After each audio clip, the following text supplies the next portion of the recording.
MCP, or Model Context Protocol, is the cool shit right now. Everybody is talking about it, whether on social medias, YouTube, or in the AI/AI agent builder communities. MCP is a protocol that standardizes how a client's application, can be cloud desktop, cursor, or any program you write, can discover and use tools, prompts, and resources defined on the server. In a way, it standardized how you can automatically provide context to your AI models. I can't tell you if it will become the leading protocol to build AI agents or to expose functionalities to AI models, but it's a cool piece of technology and it's worth giving it a try, especially to check if it fits your workflow. So today I will give you a brief introduction to MCP, and we're going to put the knowledge in practice by building a simple SQL AI agent. It will run as a chat in your terminal and will connect using an MCP client to an MCP server that gives access to a tool to access an SQLite database. After that, you will be able to chat with the agent and ask it to create tables, perform complex queries, or insert records. Let's go. From the official website, MCP is an open source protocol that standardizes how applications provide context to LLMs. Think of MCP like a USB-C port for AI applications. Just as USB-C provides a standardized way to connect your devices to various peripherals and accessories, MCP provides a standardized way to connect AI models to different data sources and tools. So let's make it a bit more concrete by looking at the diagram. Here's how it works at a very high level. You have a client, which can be any application.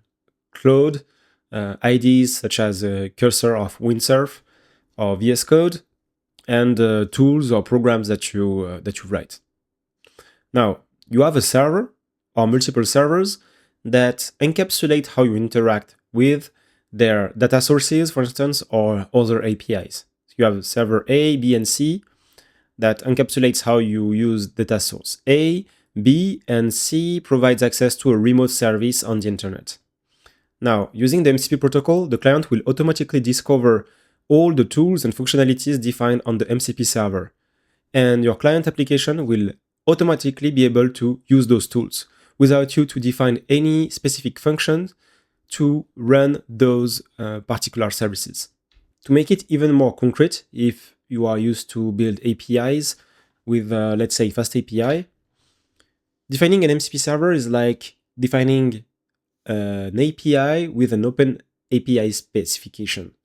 So as you define routes in Fast API, use Pydantic to define the input-outputs and get an openapi.json file that describes all the capabilities of your server. You can do the same in MCP by using decorators. So directly diving into the code and showing you a really simple example, you define using FastMCP an MCP app, which is similar to a Fast API application. And then you use the decorator, the MCP tool decorator, to decorate this function, and it will automatically expose this function from the server so the client can discover the function. Here, it's a simple tool to query data, so it takes an SQL string, it runs the string and returns the output. After you define the server, any client can connect to your server and discover the resources you expose. So here is a typical example, really simple. You import the client session and the stdio server parameters. You create some server parameters that defines where is the server and how you can connect to it. And then after creating the connection, you initialize here. And then you can simply, by calling the session list tools, get a list of the tools. And if you want to call a specific tool, you don't have to do any implementation. You just call the session.callTool method with the name of the tool and the arguments. And if you remember, it was the query data tool, so it takes an SQL string. So here we pass select star from users, and as the result, you will get the output of this query. Finally, before we dive into implementing our agent, I will quickly show you how you can make tool calls using the tool defined in the MCP server in a real example using Entropic. So the first thing is to call the session.listTools to get the list of the tools. And then for each tool, you format in a specific dictionary with the name, description, and input schema, so it's compatible with Anthropic. But you can do the same for any model. The cool thing with MCP is that it's model agnostic. Now, we create a message here, create a users table, and we now create a message completion with Anthropic, providing the message and the tools, which is really important. Now, there are two main kind of messages that you can receive as an answer from Anthropic. You will have the text block or the tool use. Text block is just a simple answer, but if the model decides to use a tool, it will be a tool use. So we iterate on the content that we receive, and if the type is a tool use, we extract the argument here, the name, and finally, we create a message here that contains the output of the tool call. So we call the session.callTool method with the tool name and the dictionary. We pass back the output here as a specific message, the tool result, and then we create a last completion that will generate the final text message after the model sees the result of the tool call. So here the model will generate something like creating a table in SQL, will return the output, and then it will write a human message that you can display in the chat. Okay, so time to build the agent. Let me show you a quick demo so we are all on the same page of what we are going to build and what are the features. So here I can start the MCP client that will connect to the server and start the agent. So normally you should see a query here where you can start to type and the agent will answer. Now on the side, I will create a database. I will connect to the database.db, which would be empty right now. So if I go to the tables, there is nothing. So now I will ask our agent to create a user table. So can you create a users table with email and name columns? As you can see here, the server logs that we list the tool and then make a tool call. I also log here on the server side the tool we are using and what are the inputs. So here, as you can see, it writes the SQL to create the table I asked to create and then execute. So now, if I go here to .tables, we should be able to see the table created. But for now, it's empty. So now I will ask to create 10 random records. So create 10 random records in the users table. Okay, so again, we list the tools, and as you can see, this is the SQL generated, and we get the list of outputs. To make sure that it works, I can go here and then select star from users, and we see our users created. Now, to spice the things a bit up, I will create another table, create another table named objects that contains a reference to users and has a name column for the object name.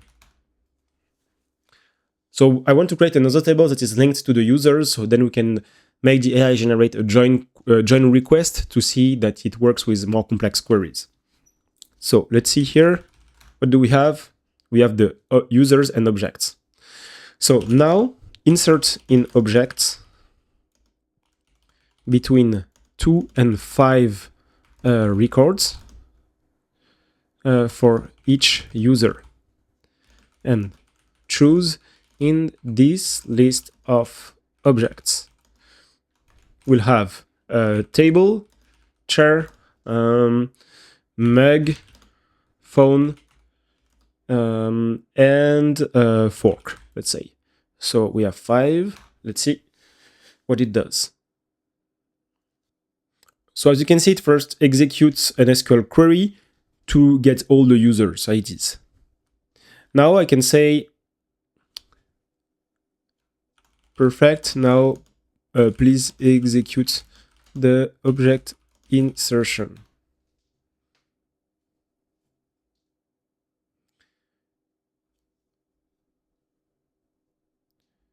Okay, so here we got some errors. It's interesting. No, write one batch insert for all the users.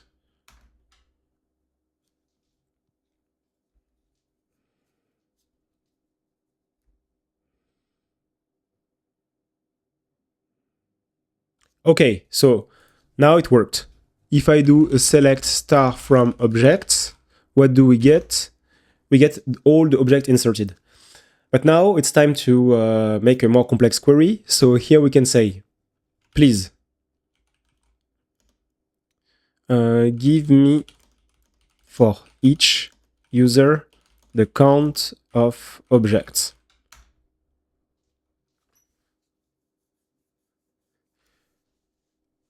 And here it generates the proper query. So as you can see, it does left join, which is great, on the user table, grabs the objects and return the count.